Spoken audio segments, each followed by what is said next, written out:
अच्छा, last day हम लोग डिस्कस किए थे उसका नाम था एड्रिनल ग्लैंड, और ये बताए थे कि एड्रिनल ग्लैंड का जो है दो पार्ट था, एक था एड्रिनल मेड्यूला और एक था एड्रिनल कॉर्टेक्स। एड्रिनल ग्लैंड उस दिन खत्म हो गया था। एड्रिनल मेड्यूला से दो हार्मोन निकला था जिसका नाम था, एक एड्रिनलिन था, एक नॉर एड्रिनलिन था। इसका भी फंक्शन क्या था, इसके कमी से या ज़्यादा होने से क्या प्रॉब्लम हो सकती है, सारा बात जो है प्रीवियस वीडियो में दिया गया है। आज हम लोग स्टार्ट करेंगे पैंक्रियास के बारे में। पैंक्रियास जो होता है तुम्हारा, ये हम लोग के ड्यूडेनम मतलब कि पेट के पास पाया जाता है, और इसका जो आकार होता है वो सी तरह का होता है, जैसे अल्फ़ाबेट का जो ABC होता है उसी तरह का होता है ये, पहला खासियत। दूसरी बात जो होती है, पैंक्रियास को मिक्स्ड ग्लैंड बोलते हैं, मतलब हिंदी में बोलते हैं मिश्रित ग्रंथि। रीज़न ये होता है कि पैंक्रियास इंडोक्राइन और एक्सोक्राइन दोनों की तरह काम करता है। मतलब पैंक्रियास से कुछ हार्मोन ऐसा निकलता है जो डायरेक्ट ब्लड में मिक्स होता है, और पैंक्रियास से कुछ हार्मोन ऐसा भी निकलता है जो स्टोर्ड भी रहता है। इसीलिए पैंक्रियास को मिक्स्ड ग्लैंड बोलते हैं, क्योंकि इसके पास इंडोक्राइन की तरह और एक्सोक्राइन की तरह दोनों की तरह काम करने का कैपेबिलिटी होता है। इंडोक्राइन का मतलब होता है अंतस्रावी ग्रंथि, और एक्सोक्राइन का मतलब होता है बहिस्रावी ग्रंथि। ठीक है, दो बात। पैंक्रियास से जो है पैंक्रियास से हार्मोन्स नहीं निकलता है। पैंक्रियास के अंदर एक जो है सेल होता है जिसको हम लोग बोलते हैं आइलेट्स ऑफ लैंगरहैंस, और आइलेट्स ऑफ लैंगरहैंस के अंदर जो है वो 3 हार्मोन सिक्रेशन होता है।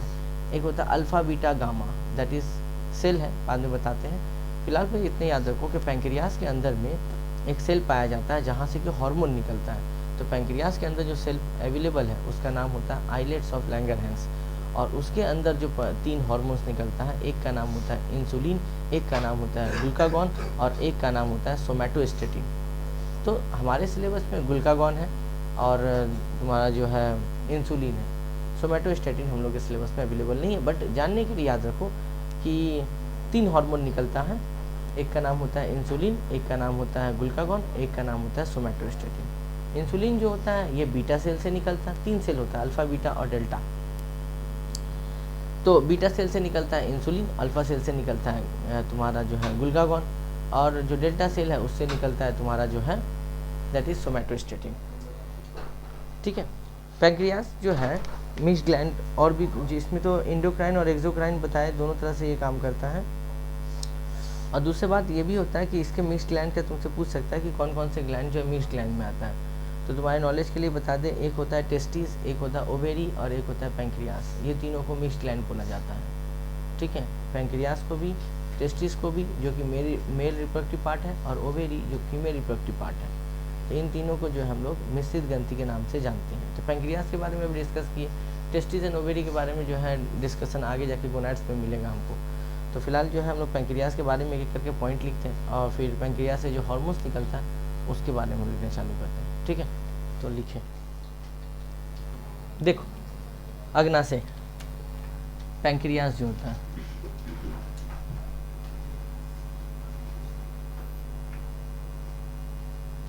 पैंक्रियास हिंदी में इसको बोलते हैं अग्नाशय। ठीक है, अग्नाशय बोलते हैं। इसके बारे में कुछ पॉइंट लिखते हैं, पॉइंट वाइज। पहला तो ये कि ये कहाँ पाया जाता है, ठीक है, और दूसरा कि इसके बारे में और आप क्या क्या जानते हैं। तो लिखो, ये अमाशय के नीचे तथा ड्यूडेनम के सी आकार के अंतर्वक्ता के मध्य स्थित रहता है। यहाँ पे लिखेंगे, या अमाशय के नीचे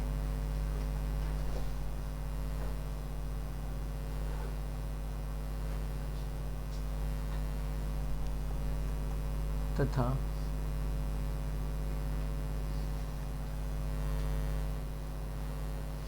पक्वाशय, इसका मतलब होता है डियोडिनम, पेट के पास होता है डियोडिनम।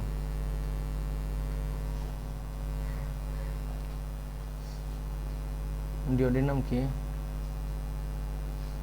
सी आकार के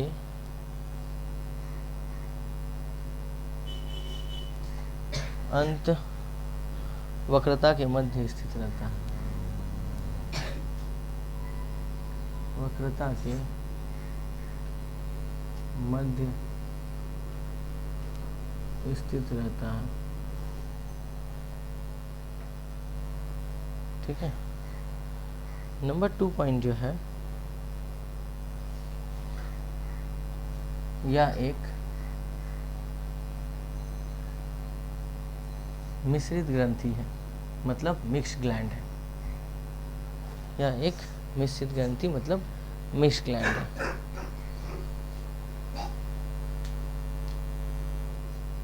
ठीक है, इसमें दोनों प्रकार की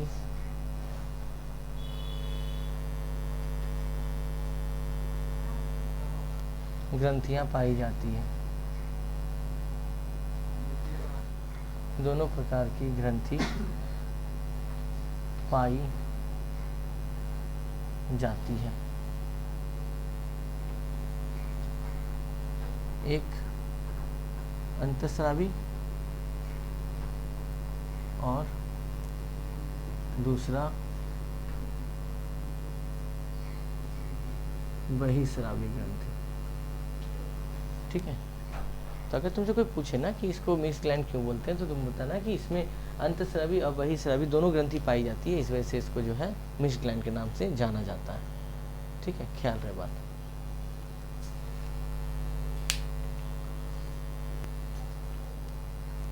दोनों प्रकार यहाँ पे लिख देंगे, दोनों प्रकार की ग्रंथि पाई जाती है, एक है अंतःस्रावी ग्रंथि और एक है बहिस्रावी ग्रंथि। चौथा जो पॉइंट है तुम्हारा, इसके ऊपर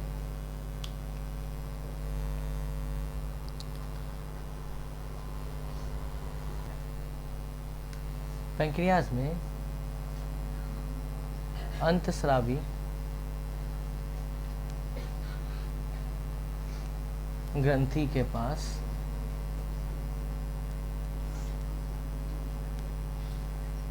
हार्मोन को स्रावित करने के लिए आइलेट्स ऑफ लैंगरहैंस LANGERHANS, मतलब कि पैंक्रियाज के अंदर इंडोक्राइन ग्लैंड होता है और इंडोक्राइन ग्लैंड के अंदर ये एक सेल पाई जाती है और इसी सेल से हार्मोन स्रावित होती है। अंतःस्रावी ग्रंथि के पास हार्मोन को स्रावित करने के लिए आइलेट्स ऑफ लैंगरहैंस नाम की कोशिका पाई जाती है, कोशिका पाई जाती है। उसके बाद नंबर 5 तुम्हारा जो है कि आइलेट्स ऑफ लैंगरहैंस से 3 हार्मोन का स्राव होता है। बुक में 2 दिया है बट नहीं, 3 हार्मोन स्रावित होती है। ठीक है, तो 3 हार्मोन जो स्रावित होती है उसमें नंबर 1 आता है, दैट इज इंसुलिन। नंबर 2 आता है ग्लूकागॉन। ठीक है, सो ग्लूकागॉन बोलते हैं। और तीसरा जो आता है उसका नाम है सोमैटोस्टेटिन। ठीक है, इंसुलिन जिस सेल से निकलता है उस सेल का नाम होता है, याद रखना, दैट इज बीटा सेल, ये अल्फा सेल और ये डेल्टा सेल। ठीक है, सर गामा सेल होना चाहिए, वहाँ पे गामा ही सेल दिए हम, alpha beta and gamma cell. तो याद रखना, अल्फा सेल से निकलता है ग्लूकागॉन, बीटा सेल से निकलता है इंसुलिन और गामा सेल से निकलता है सोमैटोस्टेटिन। 3 सेल से निकलता है। तो ये पैंक्रियाज का कुछ बारे में लिखे हम। ठीक है, और एक बात बता दें कि सिर्फ पैंक्रियाज ही मिश्रित ग्रंथि में नहीं आता है, मिश्रित ग्रंथि में और भी आता है। अगर हम मिश्रित ग्रंथि या मिक्स ग्लैंड का बात करें, मिश्रित ग्रंथि या मिक्स ग्लैंड का मान लो टीचर कोई और एक एग्जाम्पल पूछा, तो पहला एग्जाम्पल होगा पैंक्रियाज, पहला एग्जाम्पल होगा पैंक्रियाज, दूसरा एग्जाम्पल होगा टेस्टिस और तीसरा एग्जाम्पल होगा तुम्हारा ओवेरी। ठीक है, and testis is the male reproductive part and ovary is the female reproductive part. तो ये तीनों का तीनों जो है मिक्स ग्लैंड के रूप में आता है। तो ऐसा कोई बात नहीं है कि खाली पैंक्रियाज ही जो है मिक्स ग्लैंड में आएगा। ठीक है, तो ये सब है। पैंक्रियाज के बारे में लिखो ये। इसके बाद हम लोग आते हैं दैट इज़ इंसुलिन के बारे में लिखते हैं कि इंसुलिन का क्या फंक्शन है, बॉडी में ज़्यादा होने से क्या प्रॉब्लम हो सकता है और कम होने से क्या प्रॉब्लम हो सकता है। तो फिलहाल इसको नोट करें। हम लोग अगले टॉपिक में आते हैं। अगला टॉपिक है मेरा इंसुलिन। हम लोग के सिलेबस में 2 हैं, एक है इंसुलिन और एक है ग्लूकागॉन। इन्हीं 2 के बारे में पढ़ना। एक बात याद रखना, इंसुलिन का सबसे पहले देखेंगे कि उसकी स्थिति कहाँ है, क्या कहाँ पाई जाती है, दूसरा इसका फंक्शन क्या है, तीसरा इसके कमी से क्या प्रॉब्लम हो सकता है, चौथा इसके ज़्यादा से होने से क्या प्रॉब्लम हो सकता है। किसी भी हार्मोन का यही 4 चीज़ मेनली तुमको पढ़ना है और एक्स्ट्रा कुछ नहीं तुमको पढ़ना है किसी भी हार्मोन। इसी 4 में से ही आएगा तुम्हारा हार्मोन, ठीक है। लास्ट का 10 साल का पेपर उठा के देख लो, तुम्हारा इसी में से कुछ ना कुछ आ रहा है।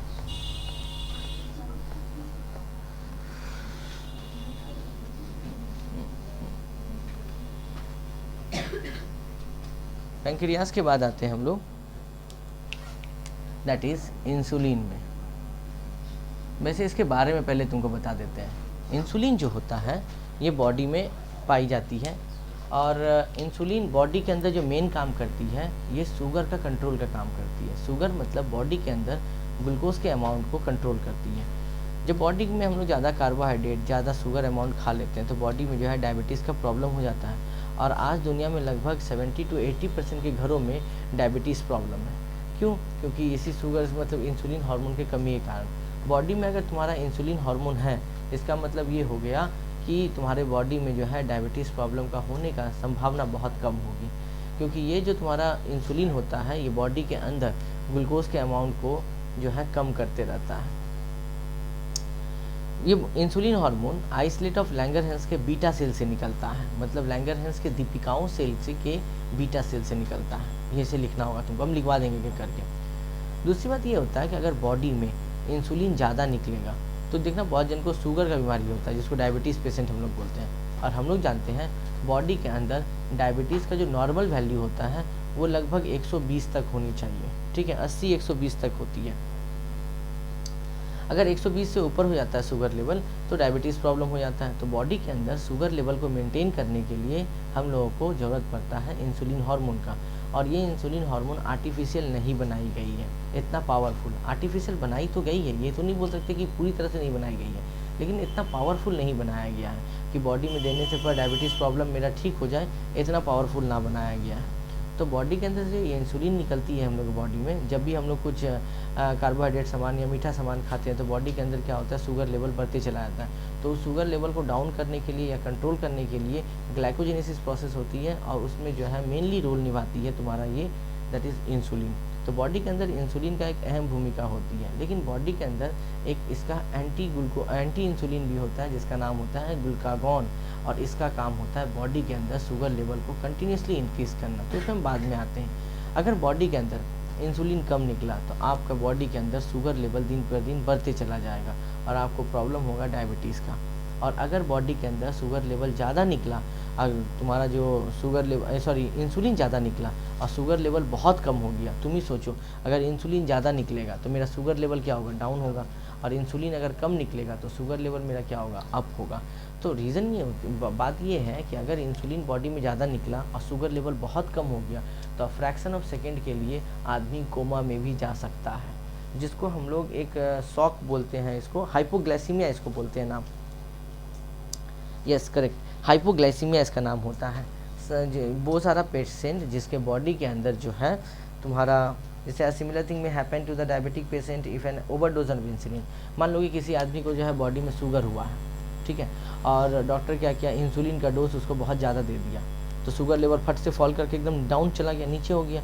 तो शुगर लेवल अगर बहुत नीचे भी चला जाता है तो भी प्रॉब्लम होगा, तुम फ्रैक्शन ऑफ सेकेंड के लिए कोमा में जा सकता है। और इसको हम लोग बोलते हैं दैट इज़ द हाइपोग्लाइसीमिया या इंसुलिन शॉक के नाम से इसको जानते हैं हम लोग, ठीक है। तो इस वजह से बॉडी के अंदर शुगर लेवल बहुत नीचे भी नहीं होना चाहिए और शुगर लेवल बहुत ऊपर भी नहीं होना चाहिए। नीचे होगा तो कोमा में जाने का चांसेस, ऊपर हुआ तो डायबिटीज़ होने का चांसेस रहता है। इसीलिए बॉडी के अंदर जो है हम लोगों का शुगर लेवल एकदम कंट्रोल होना चाहिए और कंट्रोल करने का काम करती है इंसुलिन। जब बॉडी के अंदर शुगर लेवल बहुत ज़्यादा हो जाता है और बॉडी के इंटरनल पार्ट में इंसुलिन का निकलना, सिक्रेशन होना बहुत कम हो जाता है तो हम लोगों का जो शुगर लेवल है वो दिन पर दिन बढ़ते जाता है। इसीलिए कि शुगर बहुत लोगों को ये डायबिटीज़ पेशेंट बन जाता है। तो अपने डायबिटीज़ को या अपने शुगर को कंट्रोल करने के लिए डॉक्टर से क्या करते हैं, ये आर्टिफिशियल इंसुलिन हार्मोन को लेते रहते हैं। आर्टिफिशियल इंसुलिन जो है बना लिया गया है और ये यूज़ भी करते हैं हम लोग। अगर किसी का जो है मान लो कि शुगर लेवल बहुत हाई हो गया, उसके जान को बचाने के लिए हम लोग आर्टिफिशियल इंसुलिन का यूज़ करते भी हैं और डॉक्टर इसका यूज़ करती भी है। तो ये आर्टिफिशियल बनाया तो गया लेकिन उतनी पावरफुल नहीं है जितना कि हमारे बॉडी में है। इस वजह से जो है ये बहुत ज़्यादा जो है इम्पॉर्टेंट रखता है इंसुलिन हार्मोन। तो इंसुलिन हार्मोन का जो अगर हम काम बताएं कि इंसुलिन हार्मोन का क्या क्या काम करती है, तो पहले तो इसके स्थिति के बारे में याद रखो। इंसुलिन हार्मोन की स्थिति ये होती है कि ये लैंगरहैंस के दीपिकाओं सेल के बीटा सेल से निकलती है, पहली बात। दूसरी ये हो गई इसका फंक्शन में, पहला तो ये बॉडी के अंदर ग्लूकोज लेवल को मेंटेन करती है, कम करने का काम करती है। दूसरा ये कोलेस्ट्रॉल को कम करती है। तीसरा बॉडी के अंदर जो है ग्लाइकोजेनेसिस को रोकती है।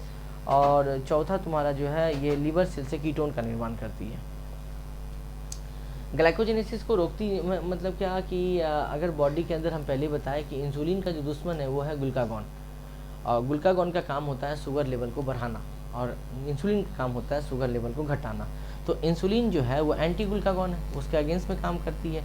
इस वजह से जब तक इंसुलिन है बॉडी में तब तक ग्लूकागॉन जो है वो शुगर लेवल को बढ़ा नहीं सकती है। तो शुगर लेवल को बढ़ाने से रोकने के लिए हम लोग इंसुलिन का यूज़ करती हैं। तो ये था इंसुलिन का कुछ बातें, ठीक है, जिसको अब लिखेंगे हम लोग आते हैं इंसुलिन के बारे में। तो इनके 4 चीज़ के बारे में पढ़ेंगे, एक स्थिति, एक कार्य, एक हाइपर सिक्रेशन और एक हाइपो सिक्रेशन। हाइपो का मतलब बताए थे कमी और हाइपर का मतलब बताए थे ज़्यादा बॉडी में। तो एक एक करके लिखते हैं हम लोग। स्थिति लिखते हैं, लिखो।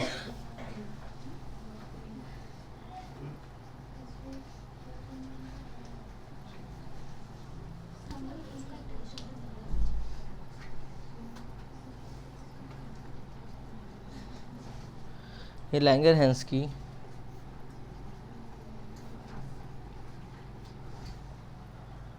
दीपिकाओं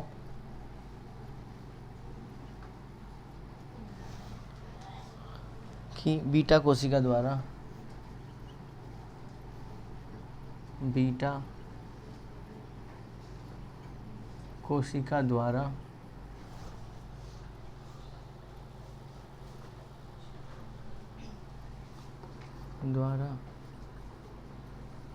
स्रावित होती है, जो अभी बताएं, या आइलेट्स ऑफ लैंगरहैंस के बीटा सेल से निकलता है। तो यही होगा, यही लैंगरहैंस की दीपिकाओं की बीटा कोशिका द्वारा स्रावित होती है,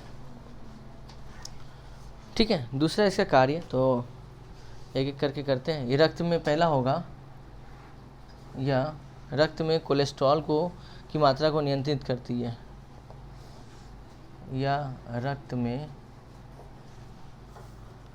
कोलेस्ट्रॉल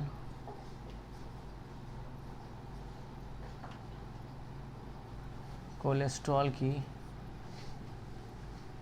मात्रा को नियंत्रित करती है, पहला। दूसरा, या रक्त में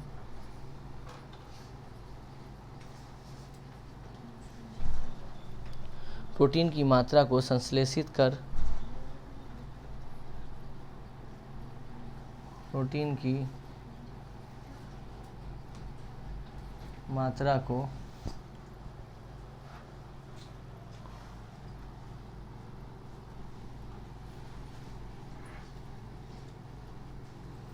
संश्लेषित कर ग्लाइकोजेनेसिस को रोकती है। ग्लाइकोजेनेसिस को, ये एक प्रोसेस है, ग्लाइकोजेनेसिस को रोकती है, ठीक है। दूसरा काम। तीसरा ये जो काम करती है,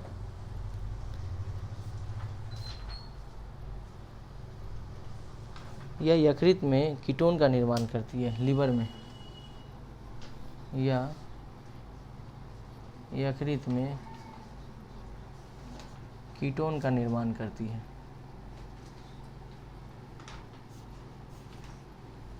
या यकृत में कीटोन का निर्माण करती है। चौथा,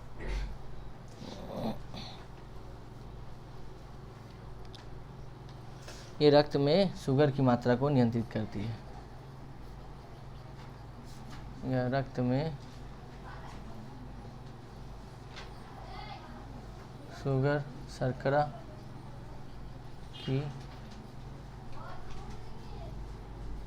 मात्रा को नियंत्रित करती है। रक्त में शुगर की मात्रा को नियंत्रित करती है। ठीक है, तो ये 4 इसका जो है तुम नोट कर सकती है। 2 नंबर का भी आएगा तो 3 पॉइंट लिखना, 3 नंबर का आता तो 4 पॉइंट लिख देना। ऐसे थिंकिंग मत रखना कि हम जो है 3 नंबर का आया 3 ही पॉइंट लिखें। तो पहला लिख देना, एक कोलेस्ट्रॉल की मात्रा को नियंत्रित करती है, प्रोटीन की मात्रा ग्लाइकोजेनेसिस को रोकती है, कीटोन का निर्माण करती है और शुगर की मात्रा को नियंत्रित करती है। ठीक है, अब आता है इसके ज़्यादा होने से और कम होने से प्रॉब्लम क्या हो सकती है। अब बॉडी के अंदर बात ये आती है कि अगर इंसुलिन हार्मोन ज़्यादा निकले तो क्या हो सकता है। जैसे हम लोग ज़्यादा पहले लिखते हैं, जो हाइपर यहाँ पर है, तो ज़्यादा से क्या क्या प्रॉब्लम हो सकती है पहले वो देखिए आप लोग।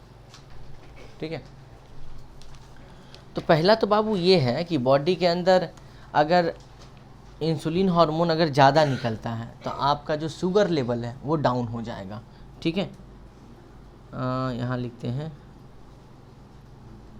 इंसुलिन हार्मोन के ज़्यादा निकलने से शरीर के अंदर शर्करा की मात्रा बहुत कम हो जाएगी, शर्करा बहुत कम हो जाएगी, जिससे इंसुलिन हार्मोन के ज़्यादा निकलने से शरीर के अंदर शर्करा की मात्रा कम हो जाएगी, जिससे कोई भी इंसान कुछ समय के लिए कोमा में भी जा सकता है,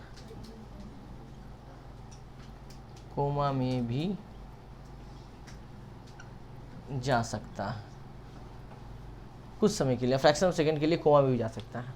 ठीक है, पहला प्रॉब्लम ये होता है, अगर इंसुलिन बॉडी में ज़्यादा निकल गया, शुगर लेवल बहुत डाउन कर जाएगा और शुगर लेवल बहुत ज़्यादा डाउन करने के कारण फ्रैक्शन ऑफ मिनट या फ्रैक्शन ऑफ सेकंड के लिए कोमा में जा सकता है। ठीक है, दूसरा, शरीर में इसकी मात्रा ज़्यादा होने से हाइपोग्लाइसीमिया हो, जिसे इंसुलिन शॉक भी बोलते हैं। शरीर में इसकी मात्रा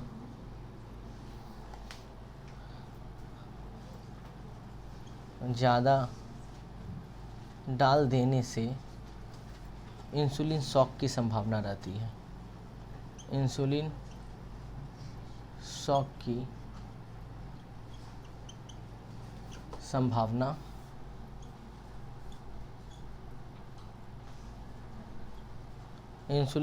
संभावना रहती है। मतलब कुछ पेशेंट ऐसे होते हैं जिसका sugar level continuously up and down करते रहता है, तो डॉक्टर क्या करता है, उसका शुगर लेवल को मेंटेन करने के लिए एक बार में 2-3 ओवर डोज दे देता है। तो ओवर डोज ज़्यादा हो जाने की वजह से शुगर एक बाइक डाउन आता है, डाउन करने की वजह से उन लोगों को, मतलब उस पेशेंट को जो प्रॉब्लम होती है वो इंसुलिन शॉक या हाइपोग्लाइसीमिया नाम का प्रॉब्लम्स उसको पकड़ सकता है। तो ये तो था दोनों जो है बॉडी के अंदर अगर ज़्यादा निकलेगा तो क्या क्या प्रॉब्लम हो सकती है, अगर इंसुलिन बॉडी के अंदर ज़्यादा आया तो। ठीक है, अब हम लोग आते हैं कि इंसुलिन की कमी से क्या क्या प्रॉब्लम हो सकती है। देखना, जिस भी बंदे को डायबिटीज़ नाम का बीमारी हुआ है, मतलब उसके बॉडी के अंदर शुगर लेवल क्या है, बहुत ज़्यादा है, यानी इंसुलिन कम है। तो इंसुलिन कम होने की वजह से उसको यूरिन फॉर्मेशन बहुत ज़्यादा होता है, मतलब पेशाब उसको जल्दी लगता है, पहली बात। दूसरी, उसको जो है तुमको कोई भी भाग अगर कट जाता है तो वो सूखने में बहुत टाइम लगा देता है। वैसे मान लो हम लोग का हाथ कट गया तो सूख बहुत जल्दी जाता है, उन लोगों का सूखता जल्दी नहीं है। और तीसरा जो होता है, बॉडी के अंदर शुगर लेवल का कंसंट्रेशन बहुत ज़्यादा होता है। ठीक है, चौथा वो होता है कि उसका जो वेट होता है दिन पर दिन कम होते चला जाता है, भूख उसको ज़्यादा लगता है, वीकनेस ज़्यादा फील होता है, खाना खाएगा लेकिन तो भी वीकनेस फील होगा, एनर्जी उसके बॉडी में ज़्यादा लॉस होता है। तो ये कुछ प्रॉब्लम जो है इसके कमी की वजह से हो सकता है मेरा। ठीक है, तो हम लोग लिखते हैं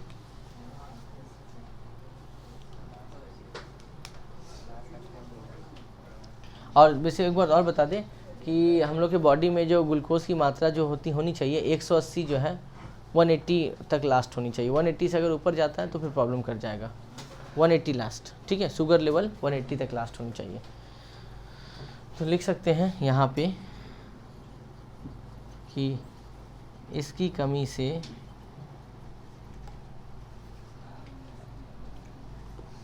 शरीर के अंदर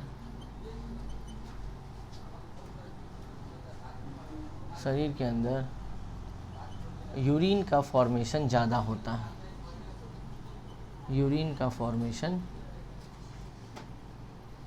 ज़्यादा होता है, मतलब बॉडी के अंदर यूरिन ज़्यादा बनता है। फॉर्मेशन का मतलब होता है बनना, यूरिन का फॉर्मेशन ज़्यादा होता है। नंबर 2, शरीर में कोलेस्ट्रॉल की मात्रा बढ़ जाती है। शरीर में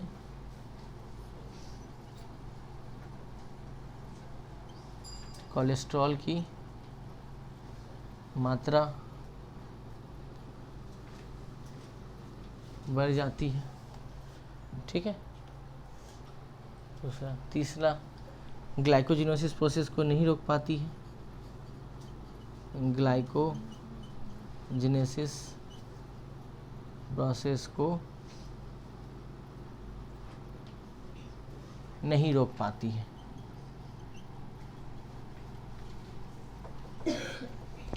तो ये 3 इनफ है इंसुलिन के। पहला कि अगर बॉडी में यूरिन फॉर्मेशन ज़्यादा होगा। दूसरा हम बताया कि कोलेस्ट्रॉल की मात्रा बढ़ जाएगी। तीसरा हम लोग बता दिए ग्लाइकोजिनेसिस को ये रोक नहीं पाएगी। और चौथा तुम ये भी बता सकता है कि बॉडी के अंदर जो होता है वाटर जो है ज़्यादा यूरिन अगर ज़्यादा बन रहा है इसका मतलब बॉडी के अंदर से पानी लॉस क्या होगा, ज़्यादा होगा, ठीक है। दूसरा, इसको भूख ज़्यादा लगता है। तीसरा में ये भी लिख सकते हैं कि एनर्जी का बहुत ज़्यादा लॉस होता है इसमें, ठीक है। इसको वीकनेस बहुत ज़्यादा फील होता है। तो ये छोटा छोटा भी हम लोग डाल सकते हैं। तो हम फिलहाल ये 3 लिख दिए। बाकी जो हम बोले वो अगर तुमको नोट करना है नोट कर सकता है तुम लोग, ठीक है। ओके, अगला टॉपिक है मतलब कि इसी पैंक्रियास से दूसरा, पैंक्रियास से तो हार्मोन नहीं निकलता। तुम्हारे नॉलेज के लिए बता दें, अगर कहीं पर तुमको दिख रहा है कि पैंक्रियास या अग्नाशय से हार्मोन निकलता है तो सर वो गलत है। पैंक्रियास हार्मोन सिक्रेशन नहीं करती है। पैंक्रियास के अंदर एक सेल होती है आइसलेट ऑफ लैंगरहैंस, उसके अल्फा, बीटा और गामा सेल से निकलती है। यानी अगर हम बोले अग्नाशय से हार्मोन निकलती है तो भी गलत, आइसलेट ऑफ लैंगरहैंस से निकलती है तो भी गलत। आइसलेट ऑफ लैंगरहैंस के अंदर एक सेल होती है जिसको अल्फा, बीटा या गामा के नाम से जानते हैं, उससे हार्मोन निकलती है। बहुत से हिंदी मीडियम बुक्स में क्या किया, सीधा सीधे लिख दिया अग्नाशय से हार्मोन निकलता है, और बोर्ड में भी पढ़ जाती है, बोर्ड में जो है टीचर काट देता है। तो ये गलत है। इंग्लिश मीडियम बुक में फुल्ली एक्सप्लेन किया गया है। हिंदी मीडियम में जो है कुछ बुक्स में एक्सप्लेन किया, कुछ बुक्स में नहीं किया हुआ है। तो नोट करें, अच्छा रहेगा। ये इंसुलिन है, ठीक है। इंसुलिन का कार्य तो खत्म हो गया। जैसे हम जानते हैं कि आइसलेट ऑफ लैंगरहैंस से पहला हार्मोन तो बात की है हम लोग इंसुलिन का, और दूसरा हार्मोन का बात करते हैं, दैट इज उसका नाम है ग्लूकागॉन, ठीक है। इसका नाम है ग्लूकागॉन।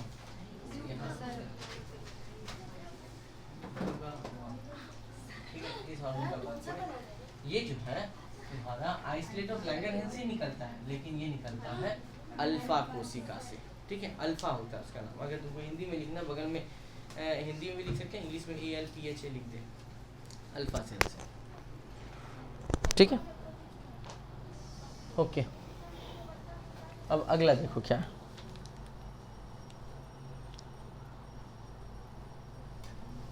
तो ये तो बात पता चला कि ग्लूकागॉन में जो है, ग्लूकागॉन जो निकलती है कहाँ से, आइसलेट ऑफ लैंगरहैंस के अल्फा सेल से निकलती है। अग्नाशय से किसी तरह का कोई हार्मोन नहीं निकलता, इस बात का ख्याल रहे, ठीक है।